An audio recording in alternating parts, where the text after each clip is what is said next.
Hello students, today we will discuss the next topic of electrostatics unit। जैसे आप लोग समझ रहे हैं कि हम इलेक्ट्रोस्टैटिक्स यूनिट के बारे में डिस्क्राइब कर रहे हैं, है ना। कौन सी इलेक्ट्रोस्टैटिक्स यूनिट के बारे में पढ़ रहे हैं। तो ये जो वीडियो है ये 12th की फिजिक्स की इंग्लिश मीडियम की फर्स्ट चैप्टर की सेकंड वीडियो। फर्स्ट वीडियो हम लोग ऑलरेडी अपलोड कर चुके हैं। तो इस चैप्टर में या इस वीडियो में हम लोग एक टॉपिक कवर करेंगे, प्रॉपर्टीज ऑफ इलेक्ट्रिक चार्ज। तो देखिए यहाँ से एक क्वेश्चन आना ही है, आना 1 नंबर का है, 2 के या 3 का, मतलब एक क्वेश्चन यहाँ से कंपलसरी है, बोर्ड में आपको मिलेगा। But it may be 1 number, it may be 2 number और इट मे बी 3 नंबर्स। ठीक है, तो स्टार्ट करते हैं, क्या क्या है इसमें पढ़ेंगे। तो देखिए क्वेश्चन कैसे आएगा, या तो हो सकता है एक साथ सारी प्रॉपर्टी लिखवा ले, या हो सकता है कि एक इंडिविजुअल प्रॉपर्टी को डिस्क्राइब करवाए, कंप्लीटली डिस्क्राइब करवा के उसके साथ एक न्यूमेरिकल प्रोवाइड कर दें। तो क्वेश्चन में कुछ भी हो सकता है, बट हमें उसके लिए प्रिपेयर रहना चाहिए। तो स्टार्ट करते हैं। तो देखिए first properties of electric charge की बात करें तो आप लोगों ने देखा होगा प्रॉपर्टीज ऑफ इलेक्ट्रिक चार्ज क्या होता है। मैंने रिसेंटली वीडियो में बताया था कि इलेक्ट्रिक चार्ज क्या होता है। तो अब प्रॉपर्टी की बात करते हैं। तो देखिए प्रॉपर्टी क्या होती है, फर्स्ट प्रॉपर्टी की बात करें तो क्या कह रहा है, like charge always repel to each other.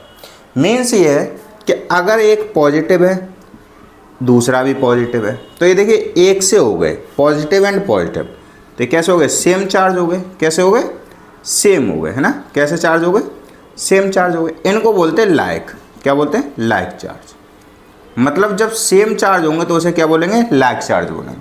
Plus के प्लस क्यों तब भी, या फिर माइनस माइनस क्यों तब भी। तो ये क्या हो गए, लाइक चार्जेस हो गए। अब ये जब लाइक चार्जेस होंगे, अब इनके बीच में जो फोर्स लगेगा, अगर मैं फोर्स की बात करूं, इनके बीच में, इनके बिटवीन में जो फोर्स लगेगा वो फोर्स का नाम होता है इलेक्ट्रोस्टैटिक फोर्स।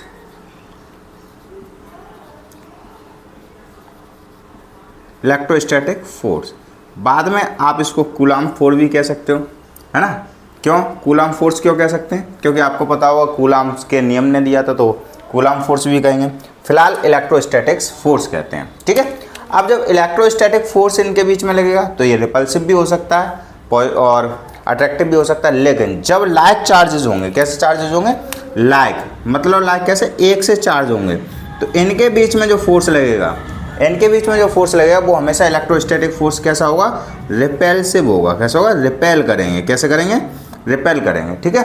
तो फोर्स जो लगेगा वो रिपल्सिव या फिर प्रतिकर्षण बोलते हैं हिंदी में, तो रिपल्सिव या रिपेल करेंगे। फर्स्ट प्रॉपर्टी क्या करेंगे, means like charge always repel to each other, यानी ये एक दूसरे को क्या करेंगे, एक दूसरे को धक्का मारेंगे, ठीक है। यानी एक दूसरे को क्या भेजेंगे, दूर भेजेंगे। अगर ये यहाँ है तो ये फोर्स लगाएंगे तो ये एक दूसरे को क्या करेंगे, डिस्टेंस को इंक्रीज करेंगे। तो सिंपल सी बात आ गई। सेकंड प्रॉपर्टी की बात करें तो सेकंड प्रॉपर्टी जस्ट इसकी अल्टरनेट कह सकते हो या अपोजिट कह सकते हो। क्या, unlike charge always attract to each other. बात क्या है कि अगर अनलाइक होंगे या फिर डिफरेंट होंगे, है ना, कैसे हो गए, अनलाइक हो गए, है ना, या फिर डिफरेंट हो गए, तो ये अनलाइक चार्जेस क्या करेंगे, ये रिपेल नहीं करेंगे। इनके बीच में जो फोर्स लगेगा, इलेक्ट्रोस्टैटिक फोर्स लगेगा, वो अट्रैक्टिव लगेगा, यानी ये अट्रैक्ट करेंगे। क्या करेंगे, अट्रैक्ट करेंगे। क्या करेंगे, अट्रैक्ट। जब दो अपोजिट फोर्स, अपोजिट चार्जेस होंगे तो आपस में वो क्या करेंगे, अट्रैक्ट करेंगे, मतलब वो पास पास आएंगे। अगर दो, मान लीजिए 2 चार्ज हैं, ये 1 पॉजिटिव 2 नेगेटिव, तो ये दोनों क्या करेंगे, अट्रैक्ट करेंगे, अपने डिस्टेंस को कम करने की कोशिश करेंगे। तो इनके बीच में जो इलेक्ट्रोस्टैटिक फोर्स लगेगा वो कैसा इन नेचर होगा, अट्रैक्टिव नेचर होगा। कैसा होगा, अट्रैक्ट। तो आई होप आपको दोनों प्रॉपर्टी समझ में आ गई होंगी। पहली क्या, फर्स्ट प्रॉपर्टी क्या है, लाइक चार्जेस हैं वो always repel to each other, मतलब रिपेल करेंगे। क्या करेंगे, रिपेल करेंगे। जबकि अनलाइक चार्जेस हैं वो always attract to each other, है ना, अट्रैक्ट करेंगे। क्या करेंगे, अट्रैक्ट करेंगे। समझ में आ रही नहीं आ रही है। यहाँ से ये सिंपल से टॉपिक्स हैं, लेकिन ये बेसिक्स हैं। आपको बेसिक्स जब तक क्लियर नहीं होगा तब तक आप जो टफ होता है वो आप कवर नहीं करेंगे। तो सबसे पहले बेसिक्स समझ में आनी चाहिए। तो अट्रैक्टिव हो गए, है ना, अट्रैक्टिव फोर्स हो गया और रिपल्सिव फोर्स हो गया। तीसरी प्रॉपर्टी की बात करें तो देखिए तीसरी प्रॉपर्टी क्या कह रही है। तीसरी प्रॉपर्टी की बात करें तो यहाँ से आप देख सकते हैं, electric charge is additive in nature. इसका मतलब क्या है, एडिटिव का। तो देखिए इसके लिए चलते हैं, स्टार्ट करते हैं। देखिए अगर इसके बारे में ऐसे है तो प्रॉपर पूछ सकता है वो, what do what do you understand by additive nature of electric charge, question ऐसे आ सकता है, what do you understand by additive nature of electric charge, है ना। या हिंदी में कहा तो आप कह सकते हो सिंपल से कि what do you mean by electric charge, है ना, sorry what do you mean by additive nature of electric charge, तो ये भी हो सकता है। तो क्वेश्चन कैसे भी कर सकता है। तो इसकी प्रॉपर्टी को डिफाइन करें, ये थर्ड वाली प्रॉपर्टी को डिफाइन करें, एडिटिव नेचर को, किसको, एडिटिव नेचर, है ना, additive nature of electric charge, है ना, additive nature of electric charge. इसका क्या मतलब है तो समझिए। मान लीजिए कोई पर्सन है ना, एक पर्सन है, उसके पास कई सारी पॉकेट्स होती हैं। तो अगर हम ये पूछे कि उस पर्सन के पास टोटल अमाउंट में कितना मनी है, तो क्या करेंगे, प्रत्येक पॉकेट से वो मनी निकालेगा और सबको काउंट करेगा, मतलब क्या कर देगा, ऐड कर देगा, क्या कर देगा, सम कर देगा, क्या कर देगा, सम कर देगा, मतलब जितने भी अमाउंट में उसके पास है तो वो क्या करेगा, सम करेगा। अब देखिए सम, अगर फिजिकल क्वांटिटी की बात करें, फिजिक्स में दो तरह के एडिशन होते हैं, एक होता है एल्जेब्रिक सम, एक होता है वेक्टर सम, है ना, वेक्टर सम, ठीक है, एक होता है एल्जेब्रिक और एक होता है वेक्टर सम। तो देखिए जितने भी स्केलर क्वांटिटी होंगी, कैसी क्वांटिटी होंगी, स्केलर होंगी, उनके लिए तो ये एल्जेब्रिक सम काउंट करते हैं, और जितनी भी वेक्टर क्वांटिटी होती हैं, है ना, कौन सी वेक्टर क्वांटिटी होंगी, उनके लिए वेक्टर सम कंसीडर करते हैं। इसके लिए सुपरपोजिशन और लगाते हैं, सुपरपोजिशन ऑफ फोर्स, है ना, सुपरपोजिशन ऑफ इलेक्ट्रिक फील्ड। तो यहाँ पर वेक्टर सम जब करेंगे तो सुपरपोजिशन का इस्तेमाल करेंगे, और यहाँ जब स्केलर की बात करें तो एल्जेब्रिक सम का यूज करेंगे। कौन सा, एल्जेब्रिक। तो देखिए हमें पता है इलेक्ट्रिक चार्ज क्या है, इससे प्रीवियस यूनिट में पढ़ा था, प्रीवियस वीडियो में क्या देखा था कि इलेक्ट्रिक चार्ज है वो स्केलर क्वांटिटी है, कैसी है, स्केलर है, कैसी है, स्केलर है। तो जब स्केलर है तो स्केलर के लिए क्या करते हैं, कौन सा सम लेंगे, कौन सा सम लेंगे, एल्जेब्रिक सम लेंगे।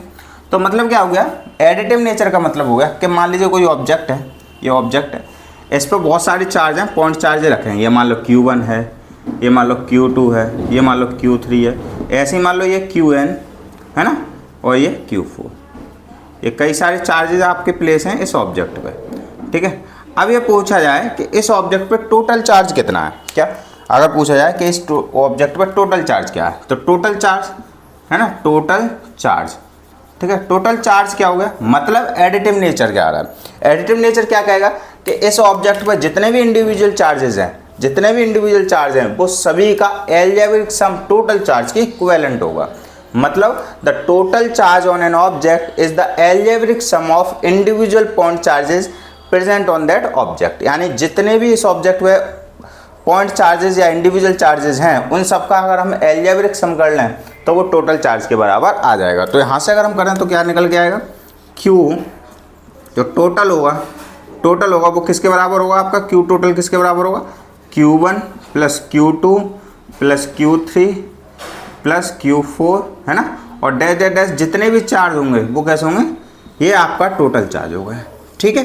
अब यहाँ पर एक चीज़ याद रखना, अगर चार्ज देखिए कैसा स्केलर है, तो इसका मतलब अगर चार्ज पॉजिटिव है तो पॉजिटिव कंसीडर करेंगे, और अगर चार्ज नेगेटिव है तो नेगेटिव कंसीडर करेंगे। बात समझ रहे हैं, अगर चार्ज पॉजिटिव है तो पॉजिटिव कंसीडर करेंगे, और नेगेटिव है तो नेगेटिव, क्योंकि ये एल्जेब्रिक सम है। अगर प्लस का 5 है ना, प्लस 5 है -2 है, तो टोटल चार्ज कितना हो जाएगा, अगर हम इस बात करें तो टोटल चार्ज होगा प्लस का 5 -2, यानी कि प्लस का 3 कूलम ये टोटल चार्ज हो जाएगा। बात समझ में आ रही है।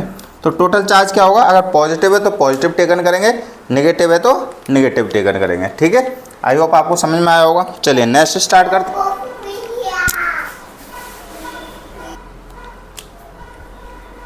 ऑलराइट, नेक्स्ट प्रॉपर्टी की बात करते हैं। तो ये एडिटिव प्रॉपर्टी आपको समझ में आ गई होगी आई होप। क्या, electric charge is additive in nature. Additive का मतलब क्या हो गया कि जो ऑब्जेक्ट होगा, the total charge on an object is algebraic sum of the individual charge. ये वाला आप इससे फॉर्मूले से निकाल सकते हैं। तो आपको ये सारे टॉपिक्स नोट्स मिल जाएंगे, आपको नोट्स आपको साइड में स्लाइड हो रहे होंगे, साइड में दिख रहे होंगे, तो आप वहाँ से नोट डाउन कर सकते हैं। और एक फेयर नोटबुक बना लें जिस पे ये नोट्स आपको प्रॉपरली क्या कर लें, उसको पॉइंट आउट कर लें या आप जीरोक्स से निकलवा सकते हैं। It's totally depends on you, what ever you want, है ना। तो आप इसको रेफरेंस आगे फ्यूचर रेफरेंस के लिए आप इसको नोट डाउन कर सकते हैं। चलिए नेक्स्ट प्रॉपर्टी की बात करते हैं। तो नेक्स्ट प्रॉपर्टी क्या है, electric charge is conserved in nature. Conservation, तो कंजर्वेशन देखिए, तो कंजर्वेशन आप लोग जानते होंगे, कंजर्व्ड है ना, क्या कंजर्वेशन कह सकते हैं, यहाँ कंजर्व्ड कहते हैं, क्या कहते हैं, कंजर्वेशन ऑफ इलेक्ट्रिक चार्ज, है ना, कंजर्वेशन ऑफ इलेक्ट्रिक चार्ज। मतलब कंजर्वेशन ऑफ इलेक्ट्रिक चार्ज का मतलब क्या होगा कि देखिए कंजर्वेशन का सीधा सा जो पर्पज है वो ये कहता है कि ना तो नष्ट होना, ना इधर ही क्रिएट होना। मतलब कि ना तो कोई चीज़ नष्ट हो, मतलब कि ना तो डेस्ट्रॉय हो, है ना ही वो क्रिएट हो, ना तो डेस्ट्रॉय हो ना क्रिएट हो, ना तो क्रिएट हो, है ना, और ना ही क्या हो, डेस्ट्रॉय हो। बहुत सारे आपने सुना होंगे, जैसे कंजर्वेशन ऑफ एनर्जी, तो energy neither we create nor we destroy but it it convert from one form to another. Energy ना तो क्रिएट कर सकते हैं, ना ही हमें उसको क्या कर सकते हैं,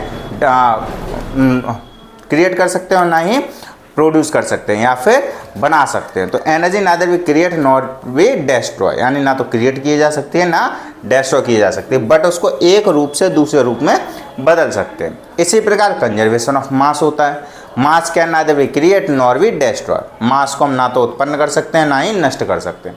हाँ, लेकिन बहुत सारे क्वांटम फिजिक्स की बात करें तो आप न्यूक्लियर फिजन रिएक्शन देखेंगे तो वहाँ पर ऐसा नहीं होता। मास क्या हो जाता है, थोड़ा सा एनर्जी में कन्वर्ट होता है, तो वो एक रेयर केसेस है।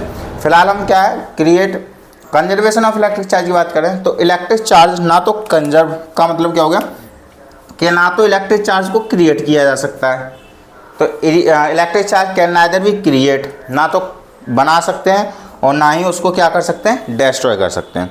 मतलब जितना चार्ज पहले होगा उतना ही चार्ज बाद में होगा। मतलब क्या आया कि जितना इलेक्ट्रिक चार्ज आपका किसी ऑब्जेक्ट पर, किसी सिस्टम पर या किसी भी आइसोलेटेड सिस्टम पर क्या होगा, जितना पहले रहेगा उतना ही इलेक्ट्रिक चार्ज आपका बाद में रहेगा। ठीक है, समझ में आ रहा होगा। एक इक्वेशन दिख रही है जैसे कि आपको नोट्स में दिख रही होगी, न्यूक्लियर रिएक्शन है, तो क्या है देखिए, क्या है इलेक्ट्रिक कंजर्वेशन की बात करें तो देखिए क्या है।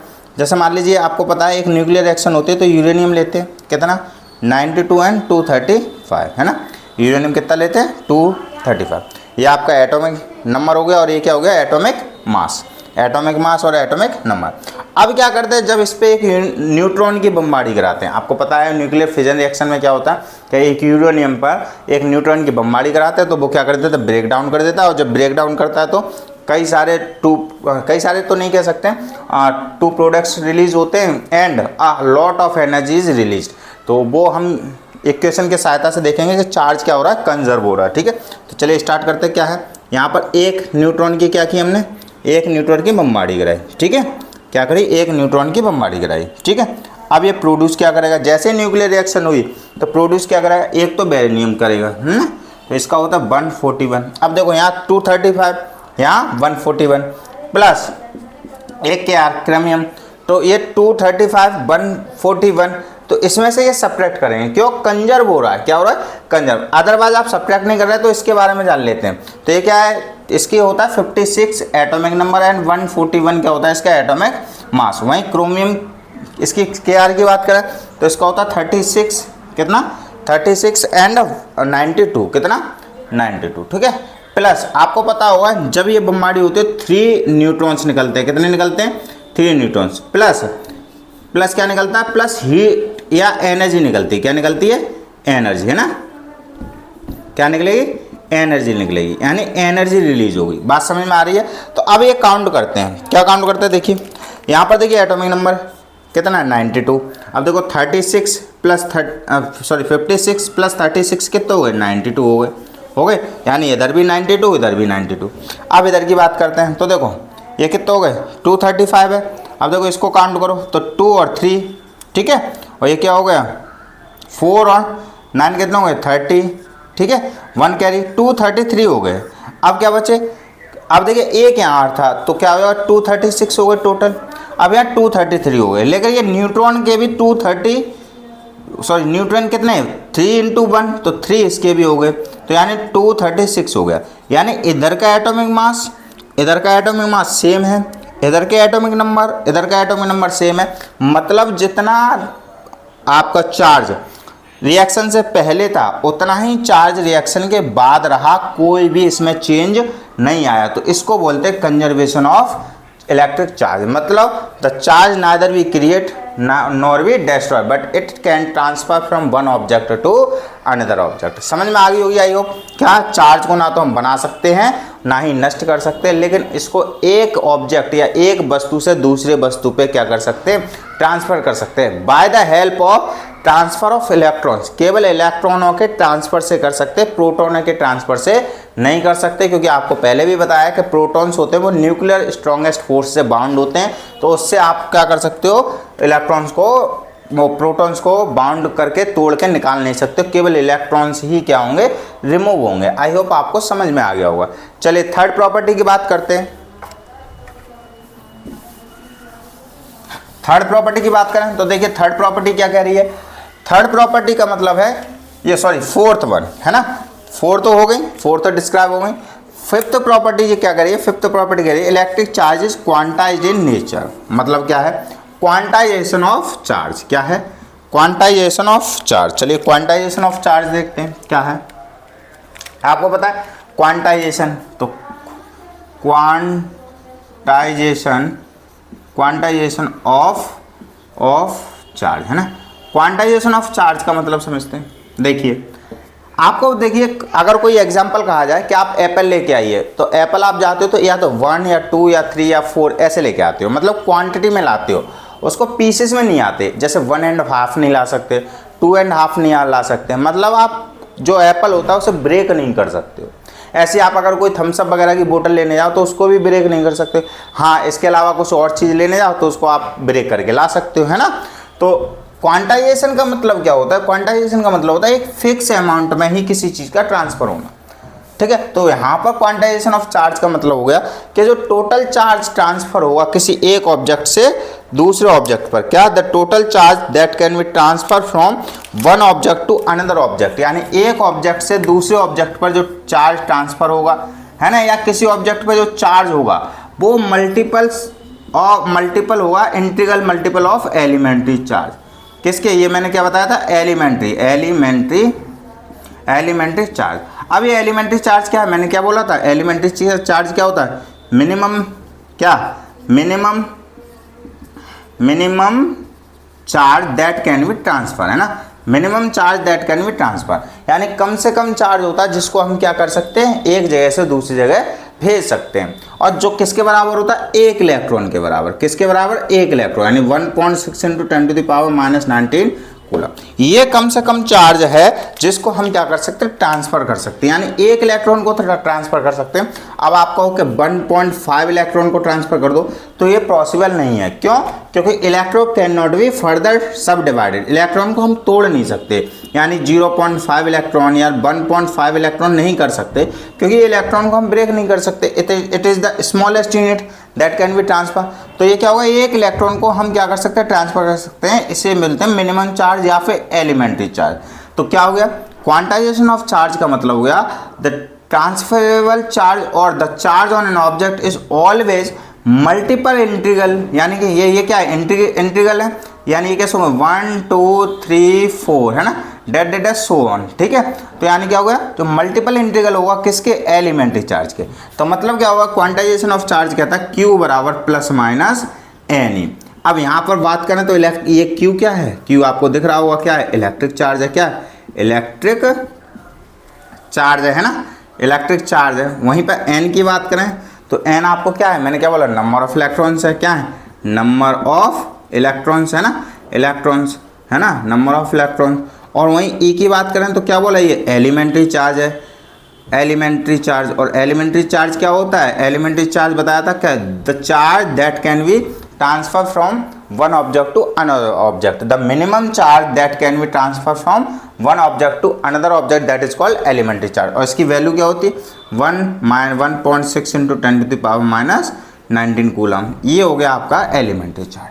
तो आई होप आपको समझ में आ गया क्वांटाइजेशन ऑफ चार्ज क्या है, कि सिंपल सी बात है, किसी भी ऑब्जेक्ट से जो चार्ज ट्रांसफर होगा, चाहे इट में भी पॉजिटिव और इट में भी negative, it always the multiple integral है ना ऑफ एलिमेंट्री चार्ज, यानी कि एलिमेंट्री चार्ज के मल्टीपल इंटीग्रल में होगा, या तो 1 इलेक्ट्रॉन के बराबर होगा, 2 इलेक्ट्रॉन के बराबर होगा है ना, या 3 इलेक्ट्रॉन के बराबर, सो ऑन कितने भी इलेक्ट्रॉन्स के बराबर होगा, लेकिन आपको 2.5 इलेक्ट्रॉन के बराबर हो तो ये पॉसिबल नहीं है। समझ में आ गई नहीं आ गई? तो आई होप आप यहाँ से समझ में आया होगा। नेक्स्ट और लास्ट प्रॉपर्टी की बात करते हैं, क्या है? इलेक्ट्रिक चार्ज इनवेरिएंस है ना। तो इनवेरिएंस की बात करते हैं, तो कि इनवेरिएंस का मतलब क्या होता है? देखिए आपको बता दें, आपने सुना होगा mass neither we create nor we destroy, यानी कि मास ना तो क्रिएट होता है ना ही डिस्ट्रॉय होता है। आपको समझ में आ रहा होगा क्या कि mass neither we create nor we destroy, यानी मास का भी कंजर्वेशन होता है। क्या होता है? मास का भी क्या होता है? कंजर्वेशन होता है। बट यहाँ पर एक चीज समझें, इनवेरिएंस क्या है? इनवेरिएंस का मतलब हो गया मास सेम तो रहेगा लेकिन ये भी फ्लक्चुएट होता है। कब? जब किसी ऑब्जेक्ट की ऑब्जेक्ट की स्पीड हो ना, स्पीड वो लगभग नियर टू हो सी के। अब सी क्या है? Speed of light, speed of light है ना, स्पीड ऑफ लाइट, यानी कि जब ऑब्जेक्ट कोई स्पीड ऑफ लाइट के नियरली मूव करेगा तो उसका भी मास चेंज हो जाता है। किससे? एम नॉट अपॉन रूट में 1 minus v square upon c square. आप आगे पढ़ेंगे तो क्या है, अगर कोई ऑब्जेक्ट स्पीड ऑफ लाइट यानी कि लाइट की स्पीड के नियर बाई चले, मतलब 2.99 2.98 इतना चले, तो उसके मास में क्या हो जाता है? चेंज आता है, इनवेरिएंस हो जाता है, यानी कि कुछ मास उसमें क्या हो जाता है? इंक्रीज हो जाता है। लेकिन अगर चार्ज है, कोई ऑब्जेक्ट चार्ज ऑब्जेक्ट है, लेकिन इस पर अगर ये स्पीड ऑफ लाइट के भी बराबर चले ना, या उसके आसपास चले, इक्विवेलेंट चले, फिर भी इसके चार्ज में कोई भी वेरिएशन नहीं आएगा, यानी कि जितना रेस्ट पे होगा उतना ही चार्ज इसके मोशन पे होगा। इसको कहते हैं invariance property of electric charge. क्या कहते हैं? Invariance property of electric charge. तो समझ में आ गया होगा इनवेरिएंस क्या, कि किसी ऑब्जेक्ट पे जो चार्ज होगा वो जितना रेस्ट में होगा, जितना रेस्ट में होगा उतना ही इसके मोशन में होगा, लेकिन जो मास है ना, वो रेस्ट में कम होगा और मोशन में ज़्यादा होगा, है ना, मोशन में ज़्यादा होगा। कंडीशन क्या है? एक चीज़ कंडीशन क्या है, आपको क्या बता दिया कि स्पीड ऑफ लाइट के नियर बाई चलना चाहिए। समझ में आ रही नहीं आ रही है? तो यहाँ से आई होप आपको समझ में आया होगा क्या, कि जो रेस्ट में मास होगा वो कम होगा एज कम्पेयर टू मोशन में। ठीक है, लेकिन चार्ज की बात करें तो चार्ज आपका सेम रहेगा। चार्ज कैसा रहेगा? सेम।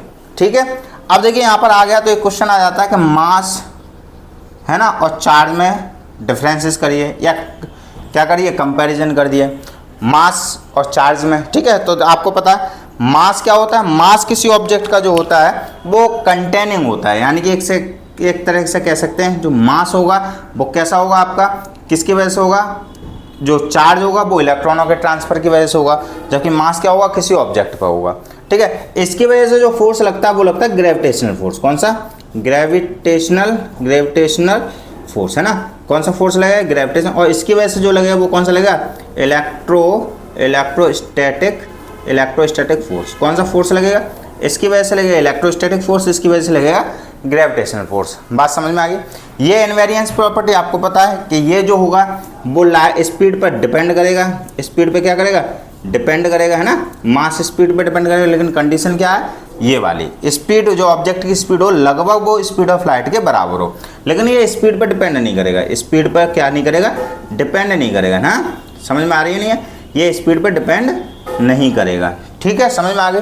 तो इस तरह से आपको मास और चार्ज में नोट्स में आपको दिख रहे होंगे, या आपको नोट्स प्रोवाइड हो जाएंगे, उसमें आपको मिल जाएंगे कि किस तरह से मास और चार्ज में क्या होता है? डिफरेंस होता है। ठीक है, अब यहाँ से एक चीज़ हो रहा है कि ग्रेविटेशनल फोर्स, एक तो ये ग्रेविटेशनल फोर्स आ गया, एक है इलेक्ट्रोस्टैटिक फोर्स आ गया। इन दोनों में क्या डिफरेंस है तो वो हम लोग नेक्स्ट वीडियो में पढ़ेंगे कि इन दोनों में क्या डिफरेंस है। तो आई होप आपको सारे टॉपिक समझ में आ गए होंगे। अब यहाँ से या तो ये 2 नंबर में एक साथ प्रॉपर्टी लिखवा सकता है, या किसी एक प्रॉपर्टी को आपको इंडिविजुअली डिस्क्राइब करने को बोल सकते हैं, जैसे write the properties, write any 3 properties, या write any 5 properties of electric charge. तो आपको सिंपल से इतनी लिख देनी है। बट वो पूछे what do you understand by the quantization of charge, है ना, या फिर पूछे कि what do you mean by quantization of charge, what do you mean by conservation of charge, what do you mean by additive nature of charge. तो आपको individually, जैसा कि नोट्स में आप देख पा रहे होंगे, वहाँ पर डिस्क्राइब कर रखी है, आपको उस तरह से लिखना होगा। हाँ, कभी कभी इसके ऊपर न्यूमेरिकल पूछ लेता, जैसे एक न्यूमेरिकल कॉमनली पूछता है कि how many electrons constituting 1 coulomb of charge, तो 1 कूलम ऑफ चार्ज कितने में बनाएंगे, तो यहाँ से निकाल लेते हैं, सिंपल सा 10th में भी आपका आता है। तो 1 कूलम है is equal to n e, है ना, तो एन बराबर क्या हो जाएगा, क्यू अपॉन ई, होता नहीं होता, यहाँ से देख लीजिए, ठीक है। तो एन क्यू की वैल्यू 1 और ई की वैल्यू 1.6 इंटू 10⁻⁻⁹, ये ऊपर जाएगा तो क्या हो जाएगा 1 इंटू 10⁻, नेगेटिव की है तो पॉजिटिव की हो जाएगी 1.6, जब इसको ब्रेक करते तो आता है 6.25 इंटू 10⁹ इलेक्ट्रॉन। अब यहाँ पर एक कंडीशन आ रही है, क्या कंडीशन आ रही है, क्या सर अभी तो 6.25 आ रहा है और यहाँ पर 2.5 आ रहा है, तो ये कैसे आ रहा है, ये तो नहीं आना चाहिए, 6.18 आएगा, सॉरी ये तो नहीं आना चाहिए, 6.25 आ रहा है, यहाँ पर 2. आप कह रहे थे कि सर क्या 2.5 यानी फ्रैक्शन में नहीं हो सकते, यहाँ पर तो फ्रैक्शन में हो रहा है, तो इसका और इसका मतलब अलग है, इसका मतलब है 18 जीरो लगे हैं इस पर, यानी 6250000 करते जाओ तब आपका आएगा, तो ये आपका फ्रैक्शन नहीं है, लेकिन यहाँ पर कोई जीरो नहीं लगा, ये 2.5 है। अगर यहीं पे इस तरह से लगा होता 2.5 इंटू 10⁻², इसका मतलब क्या होगा 25, है ना, 250 इलेक्ट्रॉन हो गए, तो यहाँ ये सही है क्योंकि पावर लगा है, लेकिन अगर 2.5 लिखा है केवल तो वो गलत है। तो आई होप आपको समझ में आया होगा। इस वीडियो का जो वीडियो नंबर है वो ये है 12PE01002, नोट्स आपको अवेलेबल हैं, PDF फॉर्मेट में भी आपको अवेलेबल हो जाएंगे। आप चाहें तो टेलीग्राम चैनल पे आप क्या कर सकते हैं, फॉलो कर सकते हैं।